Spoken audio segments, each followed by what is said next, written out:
ये एक दुनिया है, लेकिन इसमें कितनी दुनिया है। जगह बदलते जीवन का रंग बदल जाता है। आप जैसे ही न्यायालय परिसर में दाखिल होते हैं, लोगों से रूबरू होते हैं, रिश्तों का स्वरूप बदल जाता है। यहाँ जज, मुजरिम, वकील, गवाहों जैसे दायरों में सिमट जाना होता है। बेल होने की बात होती है या जेल होने की बात होती है। इसलिए गांव के बड़े बुजुर्गों का है कहना, सफ़ेद और काले कोट से ही दूर रहना। मोहब्बत के सताए एक शायर का कहना है, कबीरा इस संसार में सबसे सुखी वकील। जीत गए तो फीस मिले, हार गए तो अपील।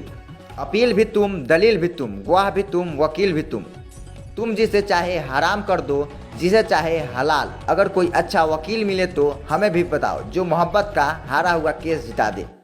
समय बलवान होता है, न चाहकर भी कभी न कभी न्यायालय का दरवाज़ा खटखटाना पड़ता है। ज़रूरत होती है योग्य वकील की, न्याय भी मिलता है, गृहस्थी भी बचती है, दिल को सुकून भी मिलता है।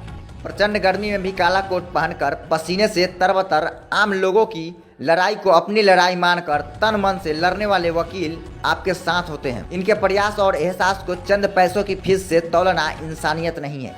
हमें वकीलों के प्रति अपनी नज़रिया सही रखने की ज़रूरत है। समाज में सम्मान और प्रोत्साहन की आवश्यकता है, क्योंकि वकीलों पर न्याय दिलाने की जिम्मेवारी है। वकील साहब, समाज आपका तहे दिल से आभारी है। सबकी लड़ाई लड़ने वाले वकील की लड़ाई कौन लड़ेगा।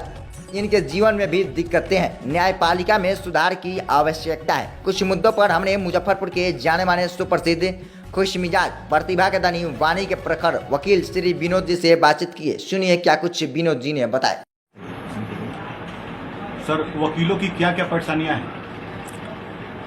वकीलों की परेशानियां है कि सुप्रीम कोर्ट तक, लोअर कोर्ट से लेकर सुप्रीम कोर्ट तक सभी लोग वकीलों को भी ऑफिसर्स ऑफ द कोर्ट मानते हैं।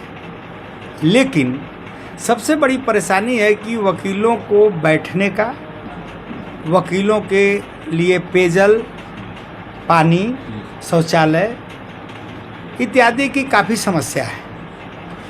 कोर्ट के साथ साथ वकालतखाना भी बनना चाहिए।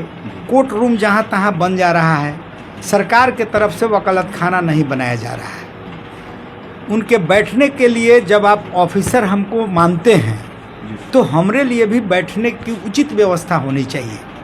हमारा बार काउंसिल है जो व्यवस्था करती है, लेकिन अक्सर जहाँ तहाँ देखते होंगे कि बहुत भीड़ है और पर्याप्त रूप से उनके बैठने और रहने की कोई व्यवस्था नहीं है।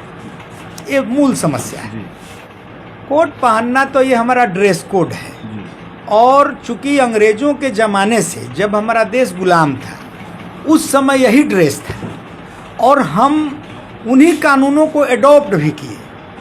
हमारा आईपीसी, हमारा सीआरपीसी, हमारा एविडेंस एक्ट, ये सब जो कानून है ये अंग्रेज़ों के द्वारा जो कानून बनाया गया वही कानून है, और उन्होंने जो ड्रेस कोड रखा वही ड्रेस कोड का अनुपालन हो रहा है।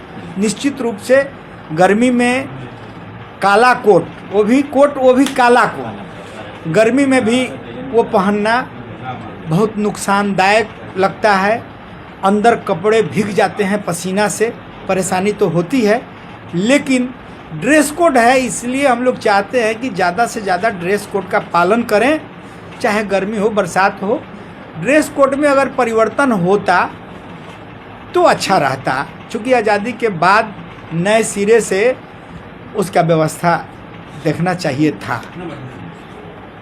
सर, न्यायपालिका व्यवस्था में सरकार से आप क्या क्या सुधार के लिए मांग करना चाहते हैं? न्यायपालिका में तो सबसे ज़्यादा सुधार की ज़रूरत है कि पूरे भारतवर्ष में जजेज की संख्या बहुत कम है।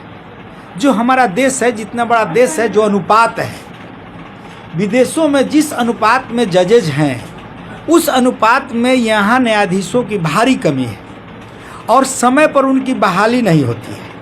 एक एक केस जो आज से 20 साल पहले, मैं 1996 में आया था इस कोर्ट में, तो एक कोर्ट में ज़्यादा से ज़्यादा 1600-500 केस हुआ करता था। आज एक एक न्यायालय में, एक न्यायालय के बस पूरा न्यायालय परिसर नहीं, एक जज के सामने 8-8 हज़ार केस है। इतना लोड है, हैंड नहीं है, सहयोगी नहीं है। एक कोर्ट में आज की स्थिति है कि 4-4 पेशकार चाहिए, 4-4 अर्दली चाहिए, और हमारे यहाँ अलग से वो ऑफिशियली मैं नहीं कह सकता हूँ, लेकिन सच्चाई है कि अलग से लड़कों को रख कर लोग हाजिरी वगैरह लगवाते हैं, कोर्ट के जो पेशकार हैं वो करते हैं। तो सबसे पहले तो जजों की संख्या बढ़नी चाहिए, कोर्ट की संख्या बढ़नी चाहिए। अभी एक ताज़ा उदाहरण बता देता हूँ। बिहार सरकार ने एक एक्ट लाई, मद्य निषेध act.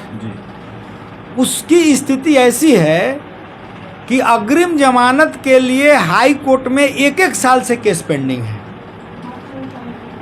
10 litre, 12 litre, 15 litre, 20 litre, 25 litre देसी शराब बरामद जिससे कही जाती है, वो तो ट्रायल के बाद होगा कि सही है कि गलत है। प्री ट्रायल, ट्रायल के पहले वो आदमी साल भर से जेल में है और उसका जमानत हाई कोर्ट में पेंडिंग है। इतना लोड है कि उसका डिस्पोजल नहीं हो रहा है। कल को अगर उसको रिहा कर दिया जाए तो ट्रायल के पहले जो 1 साल जेल में रह गया उसके लिए कौन दोषी होगा?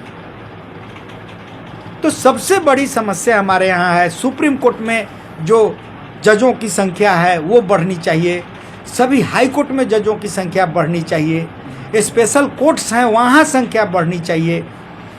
जैसे अभी मुजफ्फरपुर में अगर 5000 केस है, आज तक जानते हैं मुश्किल से 100 केस का ट्रायल नहीं हुआ। कैसे जा रहे हैं? ट्रायल नहीं हो रहा है, हैंड की कमी है। सरकार ने अपना इंफ्रास्ट्रक्चर तैयार नहीं किया उस स्पेशल एक्ट के लिए कि जज की संख्या बढ़ा दें, उसके लिए स्पेशल पीपी की संख्या बढ़ा दें, उसके लिए अलग से पुलिस हैंड दे दें जो जाके गवाहों को पकड़ के लावे और केस का ट्रायल करावे। तो न्यायपालिका की मूल समस्या है कोर्ट का संख्या बढ़ा देना, उसके जो एम्प्लॉइज हैं उसकी संख्या बढ़ा देना, उसको हाईटेक करना।